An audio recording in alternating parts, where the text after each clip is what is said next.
Finding the perfect loose leaf tea can be complex and time-consuming. That's what Simple Loose Leaf is here to help you with. With their monthly box of loose leaf tea, you can explore the world of tea. With each box, you get 4 unique teas in resealable pouches. For just $9 a month plus flat rate shipping, you get 20 to 40 cups of delightful tea. I love it so much. Simple Loose Leaf Tea tucks me in at night, rises and shines with me, and accompanies me throughout my day. To receive a 15% discount on a new membership, go to simplelooseleaf.com/CarTea. That's like my last name, CarRTEA. Once again, Charmed Life listeners, receive your 15% discount on a new membership by visiting simplelooseleaf.com/CarTea.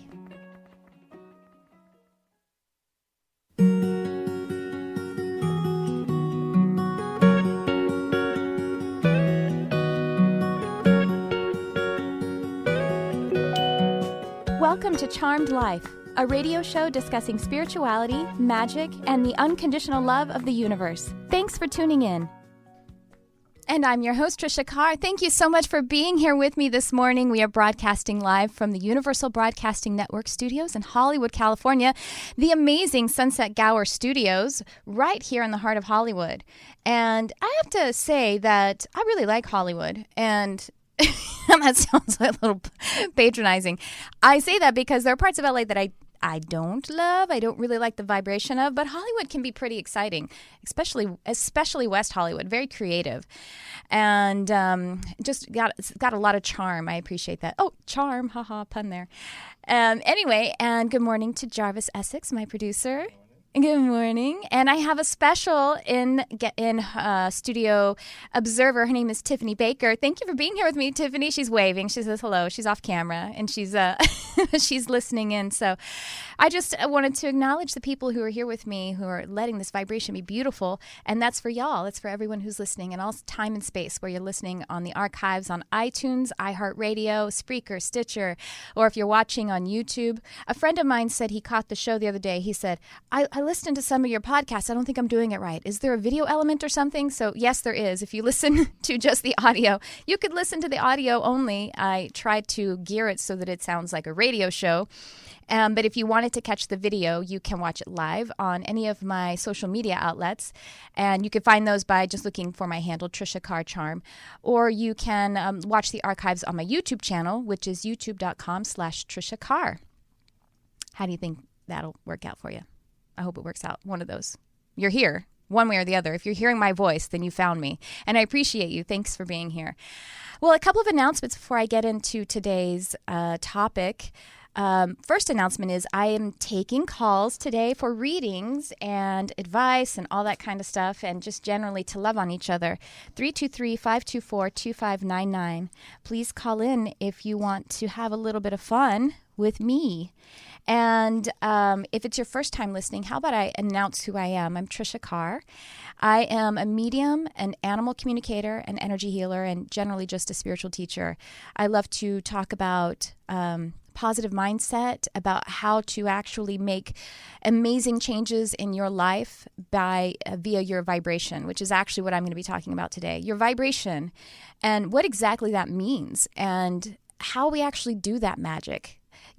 Being able to use your vibration intentionally actually creates a lifestyle of magic and miracles. And that is actually just the way the universe works. So I'm going to talk about that today. Anybody want to learn how to be a magician? Raise your hand. So guess what? You already are. Jarvis wants to. Guess what? You already are a magician. You already created everything here. So create the stuff you want. So create the stuff that tickles, not the stuff that hurts. I want to tell you all about a class that I'm doing right now with the amazing spiritual teacher and intuitive channel, Crystal Ann Compton. We are starting a teacher's development program, and it's actually just coming up this week, but you have a whole week to register if you like. Now, this is an incredible screaming deal. If y'all don't know Crystal Ann Compton, go to her YouTube channel. She has tons of subscribers on her YouTube channel, so a lot of people do know her that way. And she has tons of videos up there, like 400. Really just an amazing spiritual teacher. Yes, CrystalAnnCompton.com with an E at the end of Ann. And she's the founder of a spiritual community y'all have heard me talk about a lot called the Lightworkers Lab. The Lightworkers Lab is hosted on Facebook, so you could join the Lightworkers Lab by searching on Facebook for the group, the Lightworkers Lab. And the spiritual community is just an amazing place. Nothing like any other Facebook group that I've come across. It's so much more than that. It's loving, it's supportive. People's lives are changing by engaging this community together. There are free resources for you to be able to enhance your own spiritual development. And one of the resources is this class that we're teaching together. And it is seriously a resource because we're doing this, since it's our first time doing this class and doing it together, we are making it available at a ridiculously low price. So let me just give you, when Crystal no longer does one-on-one readings, I think she's doing it every now and again, but she has switched gears to teaching. So she has all kinds of classes, like one that she is about to do in addition to the one I'm telling you guys about is called All About Angels. And she teaches you all about angels and how to work with them. And so she does classes. She has her spiritual community, and but when she was an intuitive who worked one-on-one with people, girls' rates were premium because girls' service was premium, is premium. So I'm just giving you that as a framework for you to understand the value of what we're doing with this beta test of this class. It's not beta in the content or the service that we're providing. We just are calling it a beta test because it's our first time doing it. And we understand that when you first teach a class, the student's interaction and contribution actually help you to build it for that second expression of the class.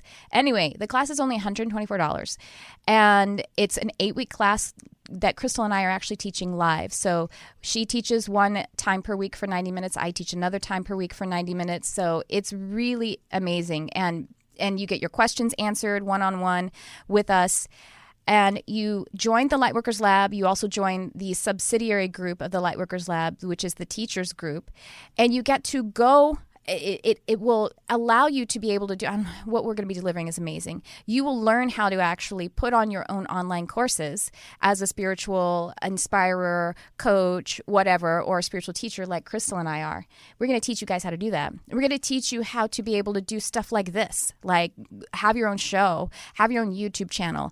But basically, all that message that you have inside, all of that positivity, what you see in the world as how things could be and should be for others. We're actually going to teach you how to get that out of your heart and connect it with other people.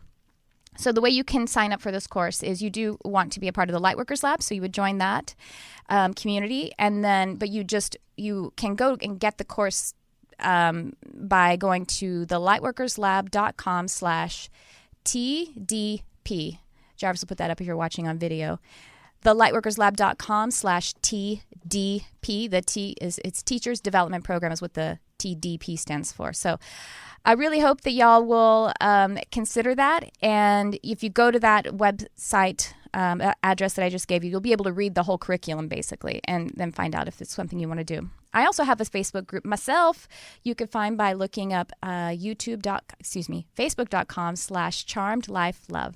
I think that's the end of my, facebook.com/groups/charmedlifelove. End of my announcements, and I'm very excited to talk to y'all today. I want to talk to you about how you can actually change the world with just your vibration. And I don't mean just the world as in end suffering across the entire globe. I mean this for real. I'm not being hyperbolic, but also end any suffering in your own life, in your life and in the life of others with just your personal vibration. So I want to talk about functional empathy because I feel like empathy is misunderstood. Empathy, it seems to how things are not working in the world is how we're just reacting with this concept of the mechanism of empathy in one extreme way or another.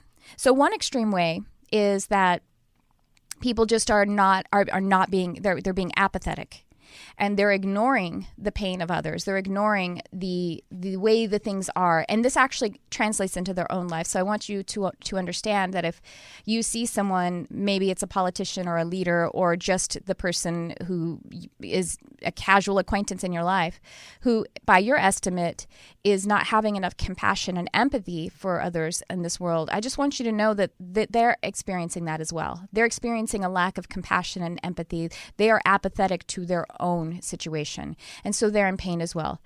Now, I want to acknowledge the fact that it's not our business to judge someone else, but sometimes we can understand this about someone else by not a judgmental, but just a discerning way. Like you can recognize it.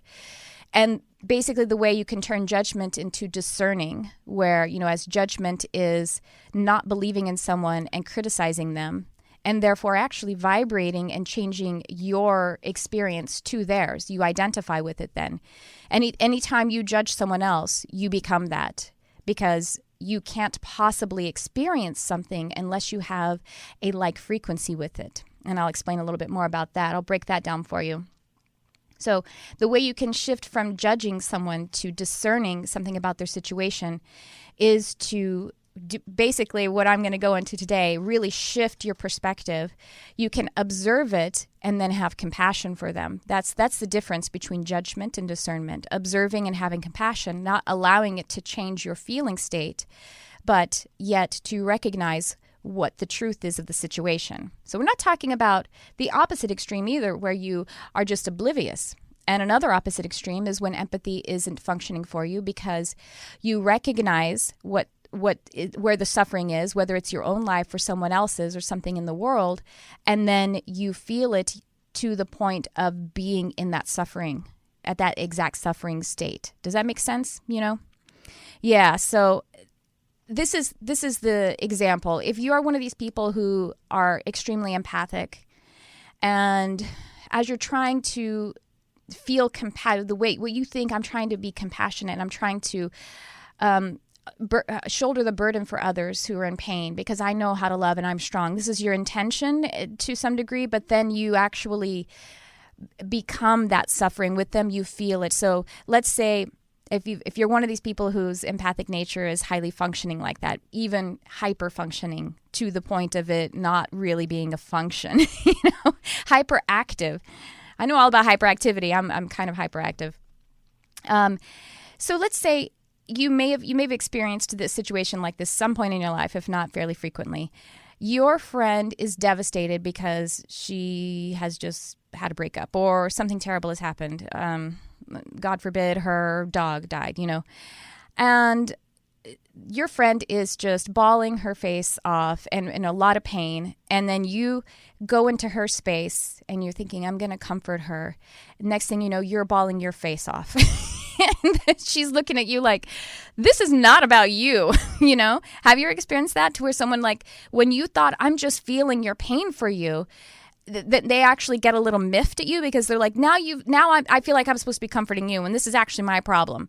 Jarvis, have you ever experienced that before? Yes, sir. And then you feel like an idiot because you're like, oh my gosh, somehow you're right, but I don't know how to do this differently. Yeah. That is the opposite extreme of being apathetic. That is actually vibrating to the suffering. And so I want to break this down for you a little bit. We hear in metaphysics and in the consciousness kind of community, law of attraction, we hear frequency, we hear vibration. Raise your frequency, raise your vibration, personal vibration. And for a while when I was studying this stuff, I kind of understood that, but then when someone would say it, I didn't totally understand it. I didn't really know what they meant by raise your vibration. I was like, well, where do I buy that product where the vibration gets raised? I don't understand. What is this? Do I eat more kale? I'm kidding. But so let me explain to you what your frequency is. Your frequency is your feeling state, your emotional composition at any particular time, at all times.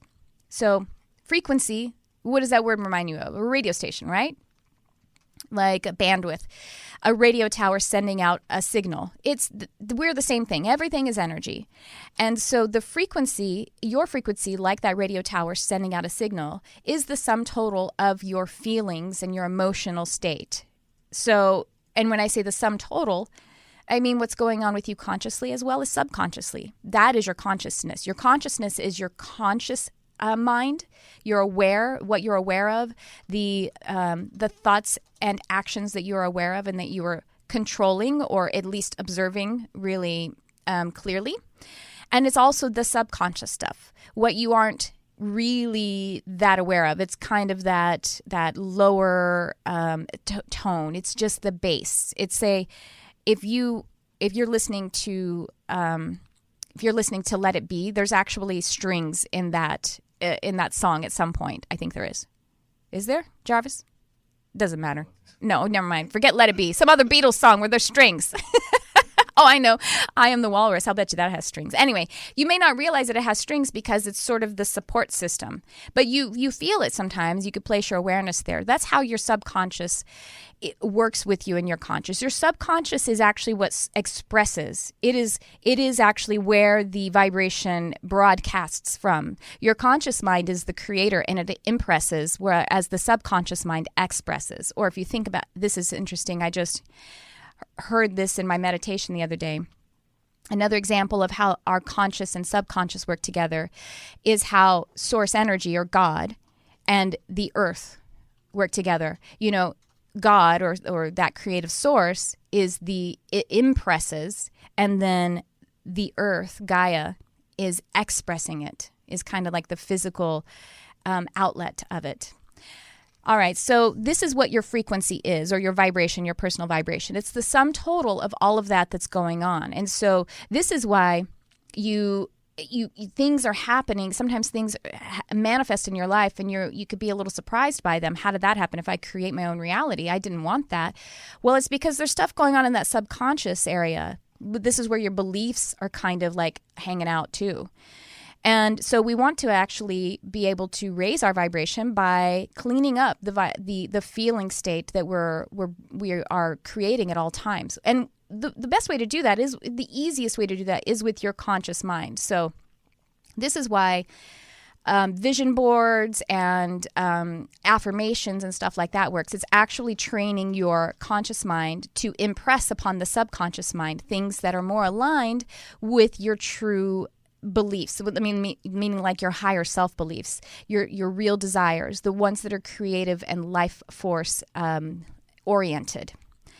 So I have an example of that. So your feeling state, basically, that's your frequency. That's what I'm talking about. That's that invisible signal that you're sending out at all times. That is actually what is calling out into the universe what you want to come into form. Ooh, doesn't that scare you into wanting to fix it? Doesn't that make you want to figure out how to make it higher or better or whatever, more oriented to your real desires? Jarvis, have you heard of this comedian? Her name's Tiffany Haddish. Yes. Did you watch her special last night? So did I. We're watching. That's so funny. Oh no, I knew you would like. She's beautiful too. She's a little bit your type. Yes. Oh yeah. Yes. Mm-hmm. So I watched her special last night on Showtime. I've been watching it. You watch her special. It's so good. But she's amazing. So Tiffany Haddish, she's in a few really big movies right now, and she just had a special on Showtime. She's hilarious. I highly recommend her Showtime special. And so genuine and so amazing. But she really inspired me watching her special last night. She came from the projects. And not only the projects, but she came from the foster system. And now she's basically an A-list actress. She was in Keanu, the Key and Peele film from last year. And she's in what's that show? That's that other movie she's in with Jada Pinkett. Girl Trip, yeah. Girl Trip with Jada Pinkett and Queen Latifah.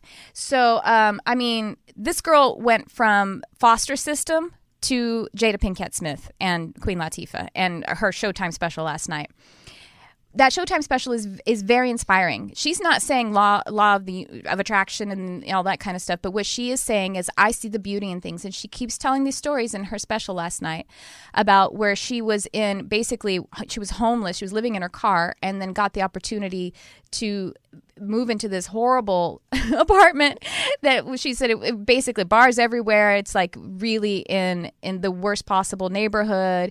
And she didn't even have the deposit for it. She just had the rent. And she looked at it and she said, it's perfect, you know, and she made it into something really beautiful. And she just kept seeing the beauty in things. She decided to see that the foster system, where, I mean, heaven forbid, we hear horror stories about children who have to be in foster care. Besides the fact that she didn't even talk about what happened with her parents, why she wasn't able to be with parents, so, her biological parents. But she said she chose to look at the foster system as a really cool opportunity. And she was with one family that was Mexican, and they taught her Spanish and all kinds of other Mexican culture stuff. And then she had to be moved from that family, and she went to another family that was Jewish, and they taught her a lot of other things about their culture. And she decided to see it as something that was a wonderful opportunity, and that the state really cared about her because she had a lawyer and a project manager. She's like, none of the other kids at school had a lawyer, caseworker. You know what I mean? Like, she's like, your mom and dad love me better than they love you because they're paying for my lawyer. I'm quoting her now, so go watch her show. Anyway, she at one point she wrote out a list of goals when she was homeless, and almost all the things on that list are coming true, including, like, she wrote on there that she wanted to work with Jada Pinkett Smith, and she literally is right now. She wanted to have her own Showtime comedy special. She had that last night. Well, it was aired. She recorded it, but at my house she had it last night. She basically was using her conscious mind. She said, to see the beauty in things, but to feel the beauty in things is really the thing that changed her reality. And the amazing detail of what she is creating in her life. This is what she just kept talking about over and over in her special. The specificity of what is coming true is because she felt the specificity of it. It took some time, but she made that list and felt it with excitement. When you make that list of goals, this is basically, she made a vision board. You want to feel them with excitement and belief, and you want to connect with them and identify to it. Basically, have true empathy with that state that you want to create, that you are choosing to create. That is functional empathy. You look at your list of goals and you empathize with it to the point of identifying with it and vibrating to it, rather than making your list of goals and say, I don't have none of that stuff. You know what I mean? Like, that is actually creating resistance to it. So this one thing that you can do in order to start changing your reality is intentionally start thinking and speaking and acting differently. And sometimes, we spiritual people or positive thinking people, we get accused of being woo-woo lulu. And yes, there's a way to do that you're faking it.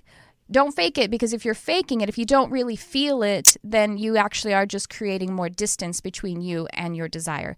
You want to feel the truth in it, or feel the real beauty that you believe in it. So she said, I want to work with Jada Pinkett Smith, and she got really excited about that. And however many years later, it actually happened from that moment that she wrote it on her goals, her list of goals, and felt it genuinely. And she probably went back and visited that list of goals. So there's something you could do. So when you do raise your vibration, and you get specific about how you raise it, not just I feel good because of kittens, which is a great way to raise your vibration. It's an easy way to do it just in a simple moment, but you raise it about specific topics, about things that you want to create. I wanted to be on the radio. I'm on the radio right now. I was on the radio yesterday too. I was on KFI. AM 640, Jarvis, at a live event. I sat down with this on AM 640 here in Southern California. Neil Saavedra is the name of a man. He has a couple of shows. One's called The Jesus Christ Report, I think it's called. No, The Fork Report is one. The Jesus Christ Show, where he plays Jesus Christ and answers people's questions. And I was on The Fork Report yesterday. So feeling excited about that. You know that Dr. Drew is on this network now on UBN. Dr. Drew is like a personal hero of mine. So right now I can say, Dr. Drew is a colleague of mine. And I'm saying that with my whole heart. I'm very excited about that. So Dr. Drew show's coming on later. Y'all stay on UBN Radio Channel 1. You're going to see Dr. Drew and Psycho Mike. Anyway, so when you raise your vibration in general and specific ways, this is when miracles happen. And I want to talk to you about miracles. Basically, miracles are calling into existence, almost like calling into existence like a magician, like I told you I was going to teach you to do at the beginning of the show, into the Matrix. Did y'all see the Matrix? The Matrix, it's real. This is really a thought form reality. We just are creating it with our frequency. So you can just do that. If you're 43 and like me and you're just learning that, I'm not crazy. This is the truth. Ask Deepak Chopra. He's smarter than me. Ask Oprah. Y'all know Oprah's story too, right? Oh my gosh, Oprah was I think was she in foster care or something like that? I mean, she had a terrible go. She does not come from anything that was privileged. She just continued to work on her frequency, and she continued to have beliefs of where she wanted to go, positive beliefs about what she wanted to create in this world. And what does she do now? She saves children in Africa, and she gives young girls places to be educated because they didn't have that before. So anyway, miracles are really our natural state. Miracles are just us calling into existence our true desires. It's really just not having any trash in the way. And what's cool about it, when miracles are your way of life and you're just living it, it's not like it's less cool or less amazing. You get to then just, every time something miraculous happens, you get just as excited, and it's not like we get desensitized to it either, but it is actually your natural state.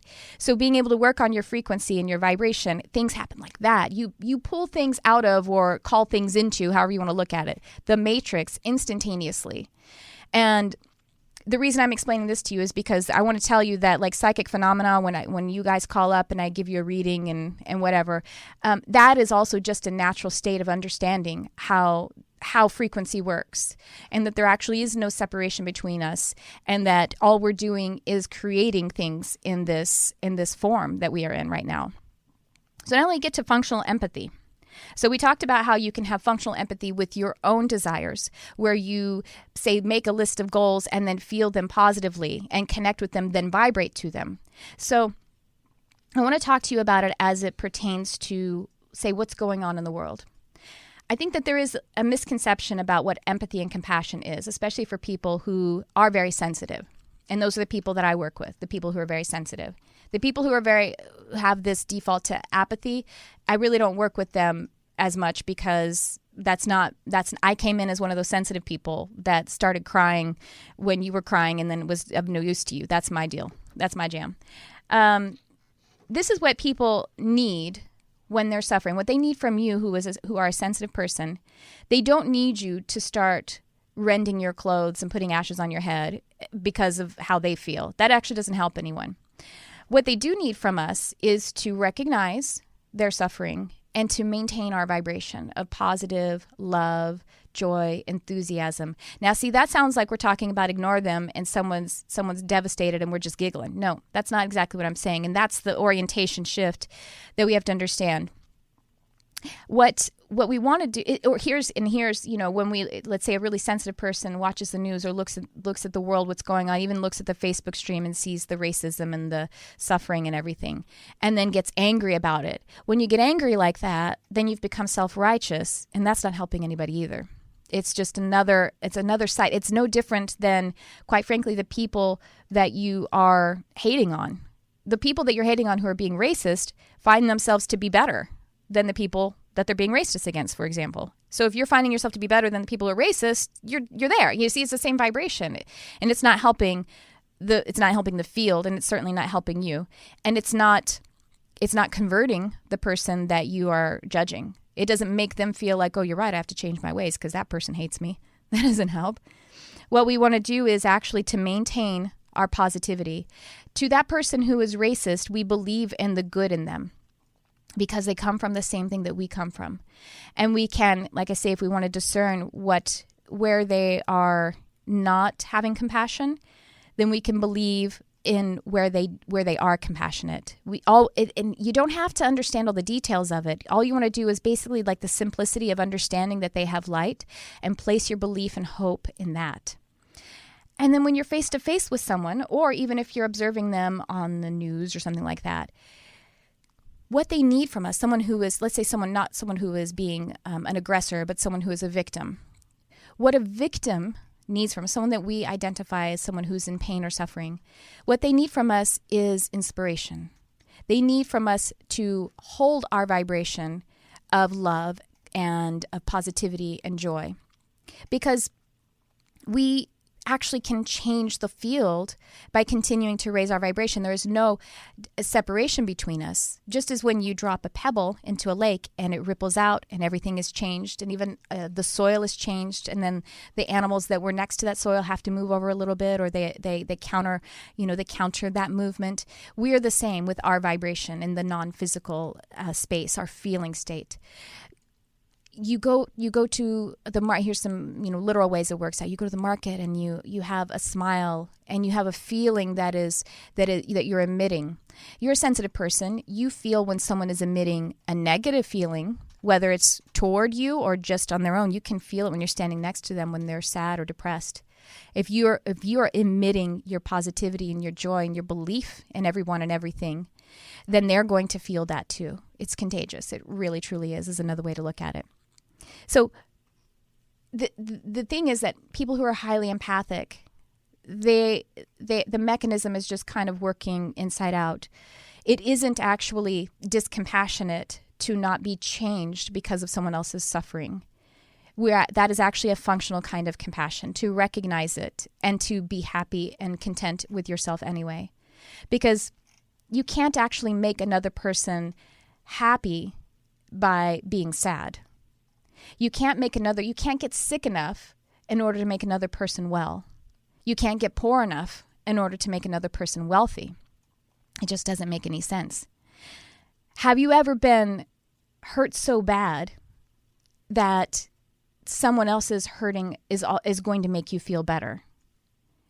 Have you ever been inspired into some kind of positive action or into feeling better because you saw someone else suffering?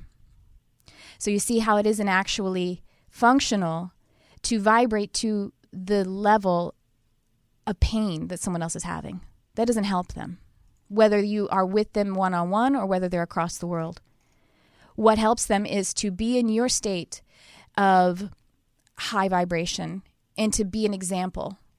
If they are in pain and they're looking down and they can look up to you and you see them. See, I'm not talking about being apathetic. You see them and you say, I see you and I believe in you. And you can come this way too. This way, basically, you're reaching out a hand over a bridge and you're saying, I know where it is. Come this way. I know where it is. And that alone would be what could change them. That's what's helped me. This is why we have people like Oprah who can be such inspirers just by her example. I mean, she inspires me. Tiffany Haddish inspires me. Jarvis inspires me too.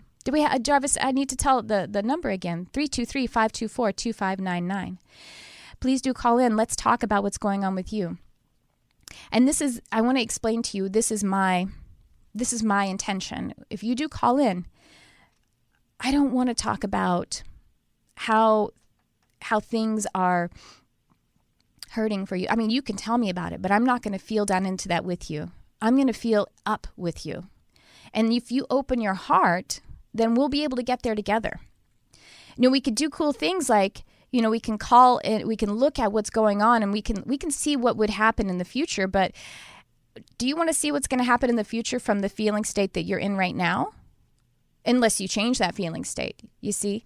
So when you call into a psychic or something like that and you ask them when something is going to happen, that's not a good question to ask if you're feeling bad right now.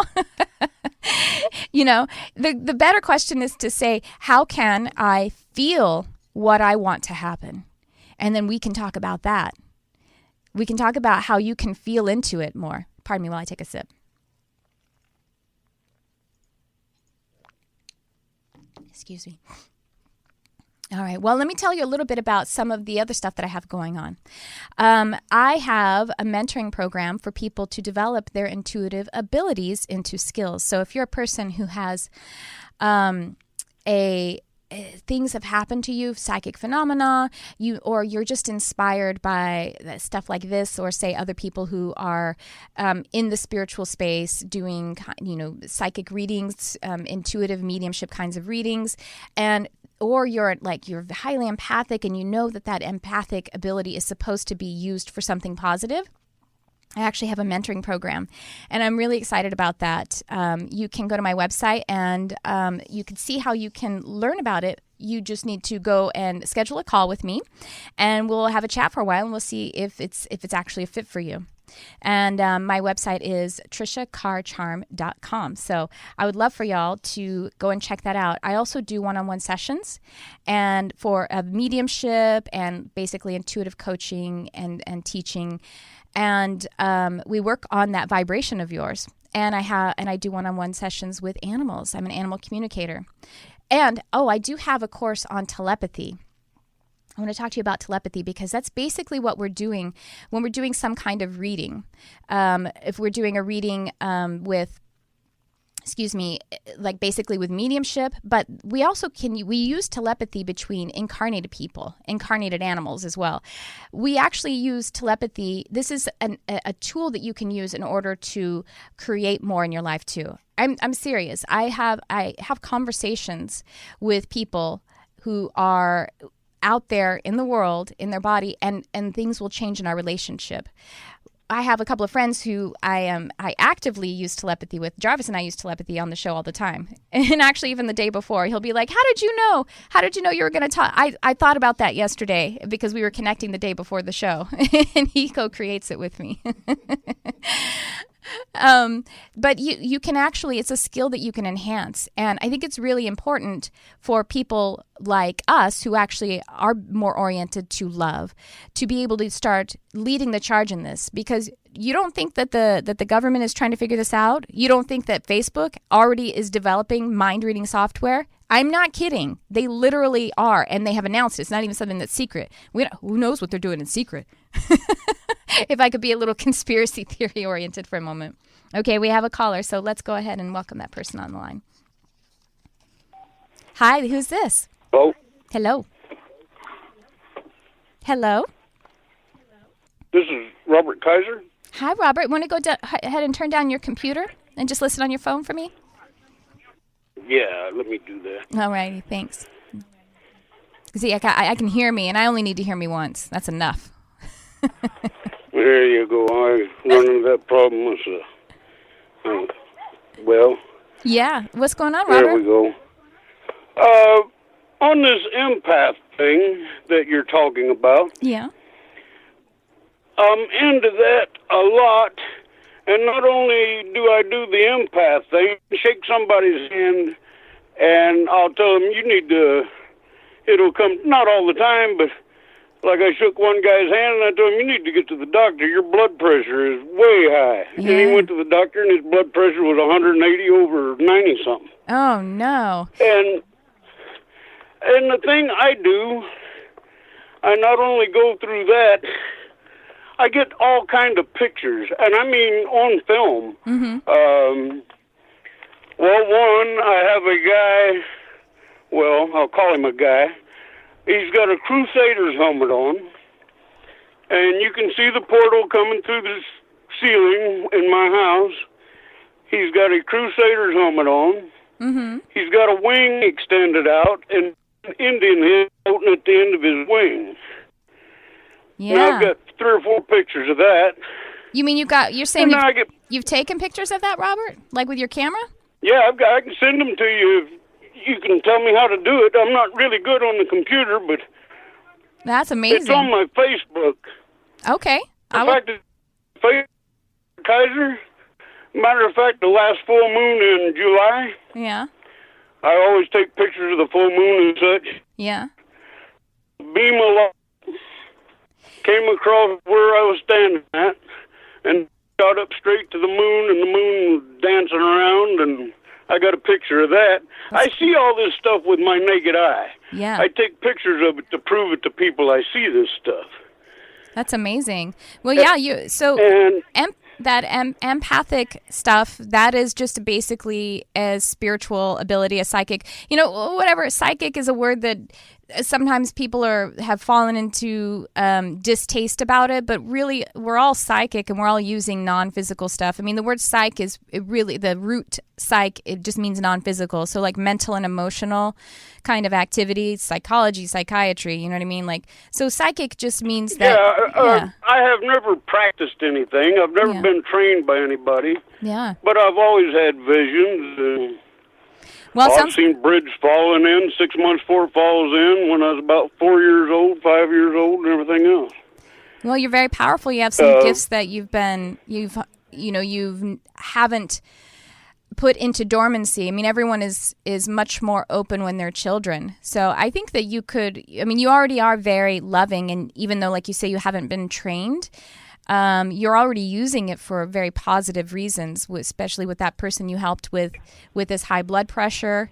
Really, all you have to do is just trust it and always be looking for a way to orient to love. I have healed people. I have taken down... this one lady had stage 3 breast cancer with no receptors. They didn't have no treatment for it. Before she went into the surgery, I did a hands-on deal, and I filmed all this, and you can see 43 orbs around her. A girl named Jenny that had died a year or so before, and then a couple other, like I say, just a couple other entities. And I did a hands-on on her, because I've just been trained myself, and it took the tumor from stage 3 to stage 1 in one treatment. Amazing. And then the second treatment is completely gone. It's been 2 years now, and they told her she'd be dead within a year. It's amazing. And I filmed all this, and she has, when I'm into it real good, she is covered up with this blue and rose flame. You can't even see her. And then she's got like 43 orbs around her and a couple entities. Wow. And the cancer's gone. Thank you so much for doing that, Robert. This is beautiful work. So, see, you don't need to be trained by anyone. You just train yourself. It's just an expression of love. You should, thank you for what doing got this. to me is when you was talking about the vibrations. I started out, I was into Tesla for electricity and such. Mm-hmm. And then I got into these vibrational tones and everything, and I used to be open, and since '06, I have gotten all kind of pictures. I have pictures of an Indian woman that stands to my left. Her name is Eula. That's amazing. Are you using a special camera or something? No, just whatever camera I use. I can use a throwaway, a cell phone, an expensive camera. I get them all on whatever. That's cool. And anyway, if you go to my Facebook, Robert Kaiser, Kiser, you can see all these. And I've got quite a few of them on there, but I haven't figured out to put a bunch of them. I don't know how to use a computer. Okay. Very well. Just what the grandkids show me. That's amazing. And I've got a lot of Indian stuff. Really? I have Indians with buckskin outfits on and black and white hands painted on their face, but I get a lot of Indian, just the heads floating around. Ooh, that's amazing. And you take pictures of this stuff. I've got a picture. It's not on the internet. Mm-hmm. There's a red dog coming through my wall above my kitchen stove. You can see skeleton and everything inside the red. Now, I was told by an Indian lady that was a dog soldier thing from the Cheyenne, I believe. Wow. I predicted I called, believe me, I wake up at 3 in the morning and I got to get a hold of people on the internet or however I get a hold of them, whether I've ever met them or not. And I called the great-great-granddaughter of Red Cloud. I described a picture of her grandfather that sits on her mantelpiece, and I told her there'll be over 200 tribes show up to South Dakota within 6 months. And that's when the pipeline thing hit. Oh, boy. Well, Robert, Robert, thank you so much for calling in today. We're about out of time there, but this is really amazing. I wish you'd put more of it up on the internet, and I appreciate so much the work you're doing, that healing work. Thank you for that. Call in again for us, okay? Yeah. Okay, I just want to let you know, go to my Facebook page and check it out, and then get in touch with me. I sure will. I'm excited to. Yeah, I want to see those photos. That sounds amazing. Thank you so much, Robert. Nice to meet you. All right. Thank you. He was sweet. I'm not good with the internet, he said. Jarvis, you couldn't find his Facebook page? He said Kiser. Well, we can't find it. Well, he said he's not good with the computer, so maybe you'll find it later. Well, I think that is just about it, unless I have another caller right now. I do have another. Okay, well, then I won't shut off yet. Let's see who's on with us today. Hi there, who's this? And this is Chandra. Hi, Chandra. Is that with a CH or an SH? It's with a CH. Nice to meet you. What's going on today? Yeah. Well, I have a question. How do you differentiate, like, whenever you get information about things, what's true and what's not? Well, give me an example. What do you mean? Is it during a formal reading or something? I have, not necessarily. I sometimes I'll just get information here and there, but like there's this missing woman that's been missing since April, close to where I live, and like she haunts me, I swear. And I think to myself that she must not have been mentally well, when she was alive, because sometimes things don't come through right. Yeah, but I just get information here and there. How do I know whether or not I can trust that? Well, here's the difference. So when we are doing intuitive work, we want to start from a place of being neutral and objective. So this is when, having a really strong meditation practice so that our mind knows how to, we've trained our mind to be able to go to a place of neutrality. And then after being in that place of neutrality, we can go there real quick. Then we just start orienting to love. And then if we're orienting to love, just basically with our intention, then we know that we're only going to be connecting with truth. And what happens if we don't actually kind of observe that protocol of going neutral and then orienting to love, then yes, sometimes if we haven't gone neutral first, then we will be sort of just our regular kind of mind activity. And so it's a mix of things that we're projecting, maybe from our own unconscious understanding of our frequency, or also the things that are of our higher mind. Does that make sense? So we kind of have to, so we want a little bit of training. The meditation devotional practice is basically the workshop for anyone who does intuitive work of any kind, whether it's mediumship, psychic readings, intuitive readings, healing, anything like that. Just like a doctor and a counselor needs to be in a place of objectivity rather than, understanding, like if a counselor is working with someone who is a battered woman, if they were a battered woman, or if their daughter is in an abusive relationship, they can't be accessing their personal feelings about it because they can't be objective and really pay attention to that other person's situation. We have to do that as healers of whatever kind, intuitive healers. We have to be in that objective place. I kind of do that in life anyway. Good. Yeah. So how's that meditation practice? It feels like you do it every now and again, maybe a few times a week. No, you know what? I have a really hard time with it. Yeah. I have a really hard time with the relaxing and getting there. Yeah, everyone does. And Chandra, no, I mean it. I don't say that to diminish your experience. Everyone does. It's because the mind we've given the mind control. It's not natural. It's what every single person does, and so the mind is afraid it's going to lose control, and we're going to lose control. Everyone, exactly. Yeah. So, but if you do it consistently, and I mean daily, for even after like 10 days, sometimes even shorter than that, it gets just natural and easy. Your mind starts to relax right away. It understands. But those first few days, meaning it could be a week or 10 days. You sit there and your mind won't shut up and you're not relaxed and everything, but that counts. You're still training your mind. Just like when you're starting an exercise program and you're like, I'm not fast. I can't do this very well. It counts when you're not fast yet, So well, I do listen to like hypnosis sometimes at night. That's good. If I need help sleeping, Yeah. I'll listen to a hypnosis. Yeah, that's a trance kind of maybe similar. Yeah, it is. It's definitely starting to train your mind. But I'll just tell you my personal experience, and this doesn't mean that this is exactly the same for everyone. Eventually, being able to have your meditation practice where you aren't using some kind of outside aid makes you more independent. Because if you are doing something like reading, whether it's professional or even just in your regular life, wanting to use your intuition, being able, if you had something that was an outside source, like some kind of guide or a recording or another person, then your mind would be trained to relax when that happened, as opposed to whatever protocol you have that's just inside. Whether it's like, I take a breath, I clear my mind. You see, I can do that anytime I want. Whereas if I used guided meditations all the time or hypnosis tapes, then my mind would be like, oh, I don't clear my mind, I don't shut up until that happens. Does that make sense?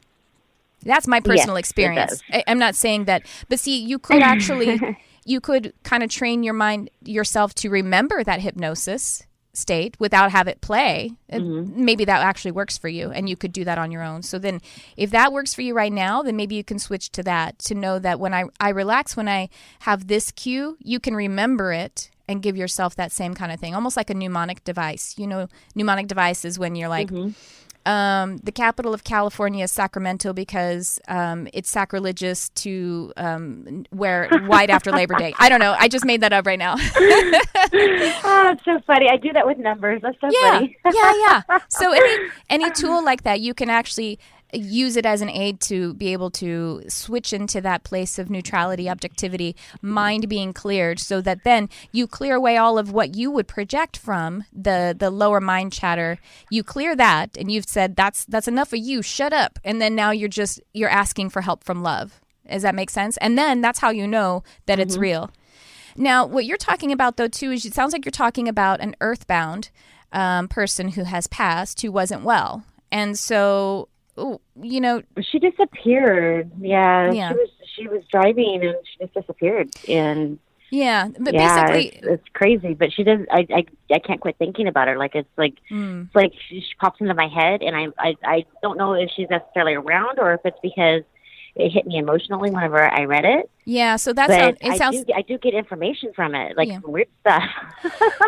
Yeah, that sounds like, I mean, a couple of things. Now, I think that, well, like we were talking at the top of the show, you're very empathic, so it hit you emotionally, so you vibrated to it, so you kind of have an etheric cord with it. And so you are connecting with her energy. Sounds like she's earthbound, so she's not high vibrational. And whatever she's feeding you is really her feeding you something. It may not be truth because she was, like you say, maybe mentally unstable. So in a way, I'm saying your experience is all real. But I also want to tell you that there is no benefit for you or for her, for the person who's deceased. If she's earthbound, there's no benefit for you to be connecting with her.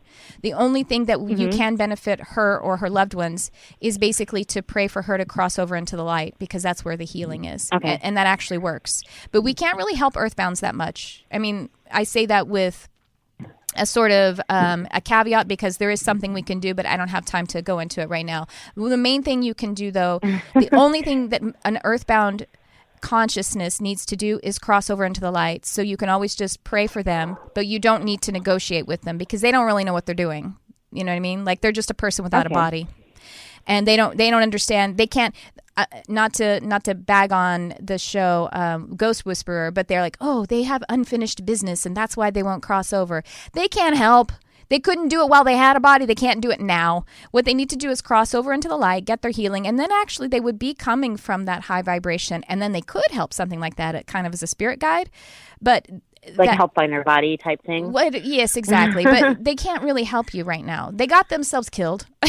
They didn't know how to not get killed. I don't mean to be rude. I'm being a little hyperbolic. I understand. You know what I mean? I understand exactly where you're coming from. And I'm not saying that it hasn't happened. I'm just saying the ideal thing is for them to cross and for the living to deal with the situation. Or if they can help us from a higher vibrational place of having been healed and more oriented to, that God essence, rather than being just basically a person without a body who no longer can do person things. That's really what it is. So I would just advise you to separate yourself from that vibration, to pray for her and believe that she's going to cross over and have peace. That's the only thing she needs to do. And also join the Lightworkers Lab because you're really gifted. I am a part of the Lightworkers Lab. I actually did a Just Games practice, and I was pretty spot on. It was like kind of awesome. Awesome. 'Cause I've never done anything with like animals or anything like that before. Oh, good. So it was kind of neat for me. Oh, I'm sorry. I didn't recognize your name. Well, let's find each other on the lab, because I actually have a video that talks a lot about that, crossing over and helping people. Okay. Yeah. And thanks for calling in, Chandra. We'll be catching up real soon in the lab. Okay, thank you so much, Tricia. Thank you. Uh-huh. And that is about it for our show today. Well, Robert was a lot of fun, wasn't he, Jarvis? He was really sweet. Sound like he's like somebody's dad or somebody's grandfather who's really gifted. Well, I wish I had a grandfather like that. That would have been cool. Taking pictures of spirits and stuff. All right. Well, that is my show today. I do hope that you all will start to figure out how to have more functional empathy in your life for yourself and for all of us. But I want to thank you so much for being here today and for sharing your light. Thanks for tuning in. I love you, whoever you are.